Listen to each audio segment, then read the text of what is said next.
terima kasih pemirsa Televisi Edukasi masih setia bersama kami dalam siaran interaktif Pasti Bisa, pelajaran Bahasa Indonesia untuk jenjang SMP. Dan tentunya masih bersama saya Rafita Martion dan narasumber kita hari ini Bapak Enjang. Bagaimana Pak, masih semangat Pak? Iya, masih semangat. Masih semangat. Nah, ini kita akan membahas apa Pak di pembahasan kedua ini? Yang kedua itu kita akan membahas tentang bagaimana cara menentukan kesimpulan ya, di dalam sebuah teks.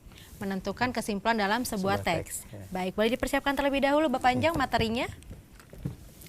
Adik-adik yang ada di rumah yang ingin berpartisipasi mengirimkan pertanyaannya bisa langsung menghubungi layanan bebas pulsa kami di 0800 140 3046 dan juga tayangan ini dapat disaksikan melalui channel YouTube kita di www.youtube.com/televisiedukasi, juga melalui website di tva.kemdikbud.go.id. Dan bagi pengguna Android, kalian juga bisa langsung mengunduh aplikasi mobile televisi edukasi langsung dari Play Store. Dan bagi adik-adik yang terlewat tayangan ini, jangan bersedih karena akan tayang ulang di channel YouTube kita dan juga di TV Edukasi pukul 19.30 waktu Indonesia Barat. Masih semangat adik-adik? Masih. Panjang bagaimana? Sudah siap? Ya, silahkan Panjang. Ya. Jadi untuk segmen kedua ini kita akan membahas tentang bagaimana menentukan isi atau simpulan dalam sebuah teks. Di sini ada soalnya, boleh dibacakan. Siapa ya? Davana, silahkan. Lingkungan hidup. Di sini kita lihat kembali, ini simpulan teks. Kita lihat teksnya. Lingkungan hidup dapat dibedakan menjadi 3, yaitu unsur hayati atau biotik, unsur sosial budaya, dan unsur fisik atau abiotik. Unsur hayati atau biotik adalah unsur lingkungan hidup yang terdiri dari makhluk hidup, seperti manusia, hewan, tumbuhan, dan jasad renik. Unsur sosial budaya adalah unsur lingkungan sosial dan budaya yang dibuat oleh manusia berupa sistem nilai, gagasan, dan keyakinan dalam perilaku sebagai makhluk sosial. Unsur fisik atau abiotik adalah unsur lingkungan hidup yang terdiri dari makhluk tak hidup seperti tanah, air, iklim, dan udara. Keberadaan unsur ini sangat penting bagi kelangsungan kehidupan di bumi. Baik, adik-adik yang di rumah boleh diperhatikan dulu teksnya. Ini tentang lingkungan hidup, biotik dan abiotik ya. Kita lihat dulu teksnya. Agak panjang ini. Coba dihayati dulu, Davana. Adik-adik yang di studio juga ya. Kemudian juga adik-adik yang di rumah boleh dilihat lagi teksnya. Kita lihat ke soalnya. Yang ditanyakan, silakan. Simpulan isi teks tersebut adalah A. Lingkungan hidup terbagi menjadi 3 macam. B. 3 macam unsur itu adalah biotik, abiotik, dan unsur sosial. C. Ketiga unsur lingkungan hidup tersebut penting bagi kelangsungan kehidupan di bumi. D. Ketiga unsur tersebut harus dapat saling bersinergi dengan baik. Simpulan dari isi teks tadi, kita lihat kembali teksnya ya. Di sini lingkungan hidup ada biotik, abiotik, kemudian unsur fisik. Abiotik adalah unsur lingkungan hidup. Nah, menurut Davana nih, jawabannya A, B, C, atau D? Kalau menurut saya, jawabannya D. Ketiga unsur tersebut harus dapat saling bersinergi dengan baik. Ketiga unsur tersebut harus dapat saling bersinergi dengan baik, itu pilihan Davana ya. Nah, adik-adik yang di studio ada yang berbeda nggak jawabannya? Tidak ada. Dava? Saya. Menurut saya jawabannya itu C. Ketiga unsur lingkungan hidup tersebut penting bagi kelangsungan kehidupan di bumi. Kalau menurut Dava, C ya jawabannya. Ketiga unsur lingkungan hidup tersebut penting bagi kelangsungan kehidupan di bumi. Nah, adik-adik yang di rumah nih, adik-adik yang di rumah ini A, B, C, atau D ya jawabannya. Tapi sebelum kita jawab, kita sapa dulu penelpon kita ya. Halo, siaran interaktif Pasti Bisa. Dengan siapa di mana?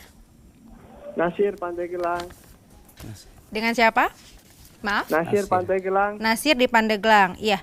Nasir, silakan disebutkan pertanyaannya.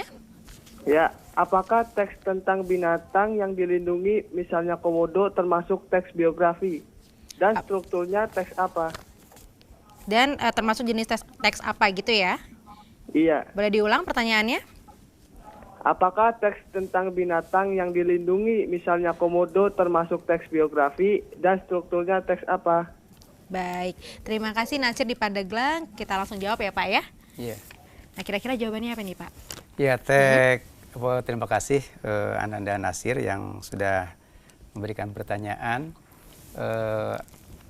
Apakah teks binatang termasuk teks Biografi ya. Biografi itu kan merupakan teks yang tokohnya adalah manusia ya, di mana bisa diambil nilai-nilai yang positif dari tokoh tersebut, ya misalkan dari sikapnya atau dari pandangan hidupnya. Nah, sedangkan kalau teks tentang binatang itu lebih ke mungkin bukan merupakan suatu teks biografi ya, karena bukan manusia ya, udah jelas itu adalah binatang. Jadi lebih kayak ke teks, kalau teks binatang itu teks teks fable, mungkin teks betul, fable ya, teks karena di fable. sananya ada orientasi, komplikasi dan reorientasi gitu. Jadi jawabannya mungkin kurang tepat kalau binatang itu dimasukkan ke dalam teks biografi. Gitu. Baik, jadi Nasir, tadi kalau yang untuk ada soal hewan-hewannya itu bukan biografi ya Pak ya, tapi teks fable atau teks tentang makhluk hidup lainnya, hewan gitu ya Pak tapi ya. perilaku yang bagus seperti manusia gitu ya, cuma perilakunya binatang saja. Baik, nah ini kita kembali ke soal. Di sini jawabannya tadi apa Pak yang betul? Simpulan isi teks tersebut. Ya, ketiga unsur tersebut harus saling bersinergi dengan baik ya. Coba Itu, jadi kita lihat dalam teksnya ya, lingkungan hidup dapat dibedakan menjadi 3. Untuk menentukan simpulan itu bisa kita lihat dari kalimat utama dalam paragraf tersebut. Kalau kita lihat di sini di paragraf tersebut kalimat utamanya terdapat pada awal paragraf. Kemudian pada bagian akhir pun merupakan kesimpulan ya. Keberadaan unsur ini sangat penting bagi kelangsungan hidup ini. Di situ ada unsur ini maksudnya kata rujukan dari ketiga unsur tersebut, yaitu ya hayati, kemudian biotik, abiotik, dan sosial budaya. Mungkin boleh digarisbawahi Pak, biar adik-adik yang ada di rumah juga lebih paham nih Pak. Iya. Jadi kesimpulannya yang betul? Yang betul adalah yang D ya. Ketiga unsur tersebut harus dapat saling bersinergi dengan baik. Kita bisa kembali ke teksnya. Boleh digarisbawahi Pak teksnya? Kira-kira yang mana nih Pak kata-katanya yang bisa menjadi clue ya adik-adik ya? Clue-nya dari sini ya, ini nih. Ketiga ini ya. Kemudian keberadaan unsur ini, nah unsur ini maksudnya yang ketiga unsur tersebut yaitu hayati, abiotik, biotik, dan unsur sosial budaya. Itu bisa termasuk dari bisa langsung kita garis bawahi jadi kesimpulannya. Iya. Baik. Jadi untuk menghemat waktu juga ya Pak ya. Betul, jadi kita baca kemudian kita garis bawahi kesimpulannya yang mana. Jadi kita tinggal jawab ya Pak. Iya betul. Itu harus saling bersinergi. Nah, kita lihat pembahasannya. Di sini simpulan isi teks itu diambil berdasarkan isi kalimat-kalimat dalam teks. Adik-adik sudah pernah membahas soal ini belum?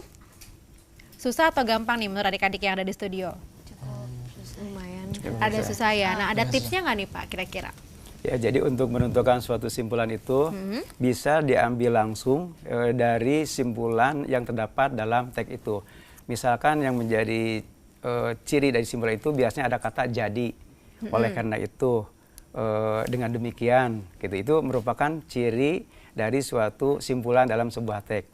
Atau bisa juga diambil gabungan dari kalimat utama dan simpulan dari kalimat terakhir seperti tadi. Contoh tadi itu merupakan gabungan dari kalimat utama dan kalimat simpulan pada kalimat terakhir. Biasanya kalau gabungan itu simpulannya terdapat pada kalimat terakhir, sedangkan pada bagian pertamanya merupakan kalimat utama di dalam paragraf itu. Jadi itu untuk menentukan itu ya clue-nya harus kita bisa ketahui bisa langsung dari ciri-ciri yang merupakan simpulan, misalkan kata-kata jadi, dengan demikian, oleh karena itu, oleh sebab itu, atau gabungan dari kalimat utama dan kalimat simpulan, atau bisa juga diambil dari sebab akibat atau akibat sebab gitu ya, untuk menentukan simpulan dari sebuah teks. Memang ada beberapa cara clue-cluenya. Mungkin di kelas ya kita hanya baru 2 ya yang dipelajari tentang kesimpulan yang terdapat dalam teks, kemudian kalimat utama yang terdapat dalam teks itu. Baik, tadi itu dia tips-tipsnya ya Pak ya. Jadi biar lebih mudah, kita bisa langsung tahu nih kesimpulannya apa gitu ya Pak ya. Betul. Kita lanjut ke soal berikutnya. Di sini dibacakan oleh Hanif, silahkan. Bacalah kutipan teks tanggapan kritis berikut. Mengurangi emisi karbon dioksida dan mengurangi pemakaian bahan bakar fosil serta mencoba alternatif energi bahan bakar fosil serta mencoba alternatif energi ramah lingkungan dan terbarukan akan menjadikan bumi sedikit bersih dari polusi yang telah membuat manusia sesak napas dan teracuni paru-parunya. Apalagi untuk Indonesia yang saat ini memiliki tingkat polusi yang sudah agak membahayakan bagi kesehatan penduduknya, siapa lagi jika bukan kita yang mesti beraksi.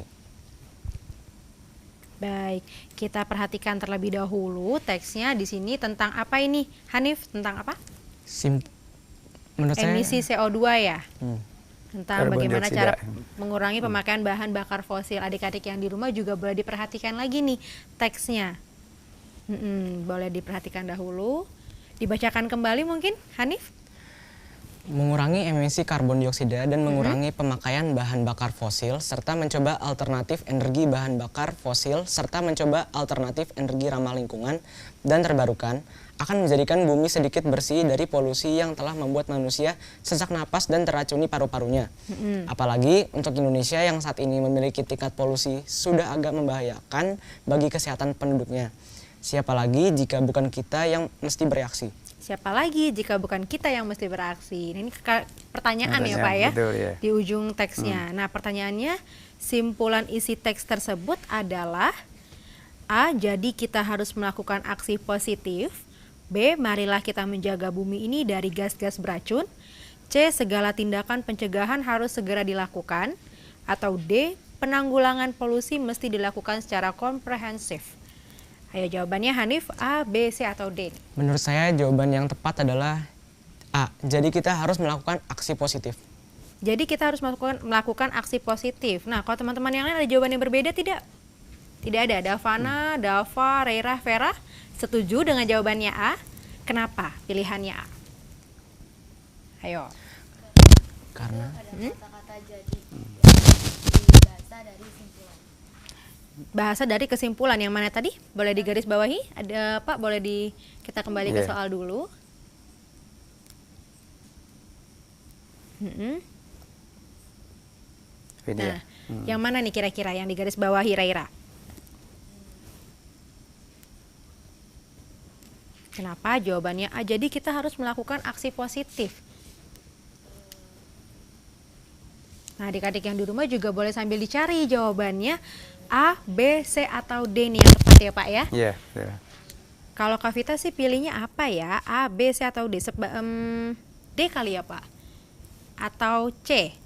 Ayo adik-adik, Ya, kenapa ada yang jawabannya A? Beda pendapat?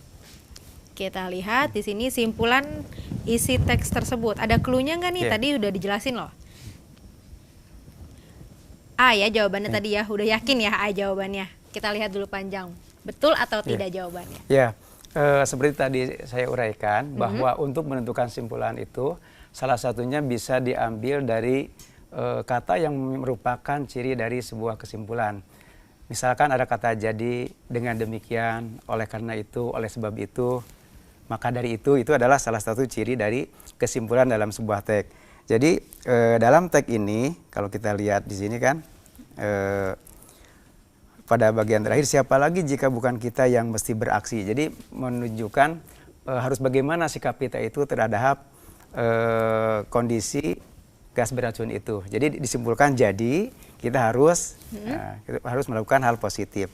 Baik, Jadi ada kata mungkin, Pak. kuncinya. Kata kuncinya adalah kata jadi ya.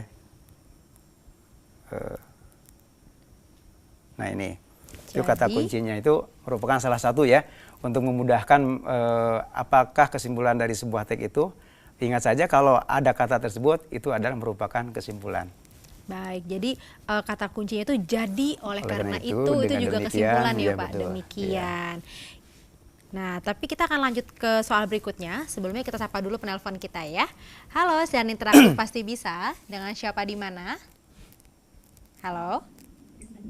Ya, Dengan siapa di mana? Badai Mataram. Badai di Mataram. Iya. Badai, boleh disebutkan pertanyaannya?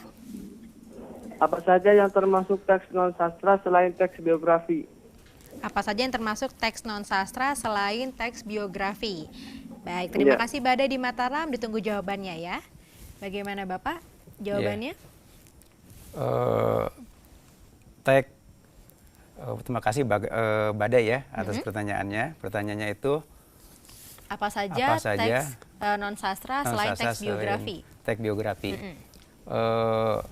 Banyak sekali, ini hanya sebagai contoh saja, itu biografi. Masih banyak teks-teks lain yang termasuk teks non-sastra. Misalkan kan ada teks surat itu ya, surat juga termasuk bukan non-sastra. Begitu juga teks-teks yang lain, misalkan ada teks eksposisi kan, itu bukan teks non-sastra. Jadi cukup banyak, ini sebagai contoh saja yang merupakan teks non-sastra itu ya. Baik, ini jawabannya sangat rinci ya Pak ya, Iya, jadi betul. tidak hanya teks biografi, juga banyak lagi teks Iya, eksposisi, dan tapi yang sering keluar itu teks apa Pak? Teks biografi yang sering keluar? Biografi biasanya itu hampir setiap UNBK itu biasanya ditanya kelebihan dari tokoh itu dan hal yang patut dicontoh dari tokoh itu. Dalam teks biografi itu selalu ada 2 pertanyaan biasanya dalam UNBK atau USBN itu. Baik, sangat semangat sekali adik-adik yang ada di studio dan di rumah juga untuk membahas materi kita hari ini ya Pak ya. Tapi seperti biasa, kita jeda dulu sebentar ya. Panjang, boleh duduk kembali. Pemirsa Televisi Edukasi, jangan kemana-mana, tetap saksikan secara interaktif Pasti Bisa. Kami akan kembali setelah jeda yang berikut ini.